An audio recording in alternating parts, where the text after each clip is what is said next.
ભૂવા પડવાની ચિંતાજનક ઘટના બની છે।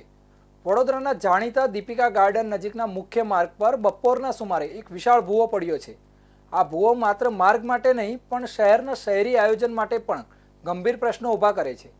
શહેરમાં પાલિકાની અધૂરી અને અનગઢ કામગીરીના કારણે છાસવારે રસ્તો બેસી જવો અને ભૂવા પડવા જેવી ઘટનાઓ બનતી રહે છે। આવી ઘટનાઓમાં પાલિકા દ્વારા નુકસાન થવા બાદ સમારકામ શરૂ કરવામાં આવે છે।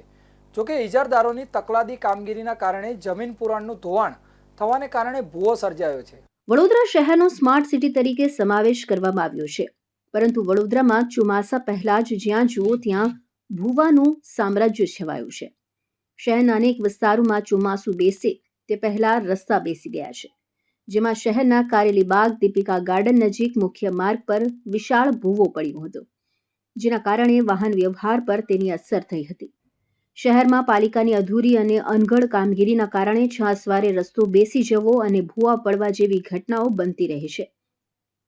આવી ઘટનાઓમાં પાલિકા દ્વારા નુકસાન થયા બાદ સમારકામ શરૂ કરવામાં આવે છે।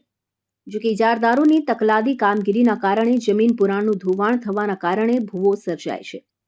શહેરમાં આકોટા, માંજલપુર સહિત અનેક વિસ્તારમાં આ સપ્તાહમાં રોડ બેસી જવા અને ભૂવા પડવાની ઘટના સામે આવી છે। જ્યારે કારેલીબાગ સંગમ 4 રસ્તા પાસે દીપિકા ગાર્ડન જવાના રોડ પર ભૂવો પડતા રહીશોમાં ભયનો માહોલ છવાયો હતો। અંતે ઉલ્લેખનીય છે કે વડોદરા શહેરમાં અવારનવાર પડતા આવા ભૂવાઓના સમારકામ પાછળ લાખો રૂપિયાનો ખર્ચ કરવામાં આવે છે। જ્યારે નુકસાન થઈ જાય ત્યારે લાખો રૂપિયાની રકમ ખર્ચી સમારકામ કરવામાં આવે છે, પરંતુ એ કામ પણ એટલું ટકાઉ રહે છે કે નહીં એ પણ પ્રશ્ન છે।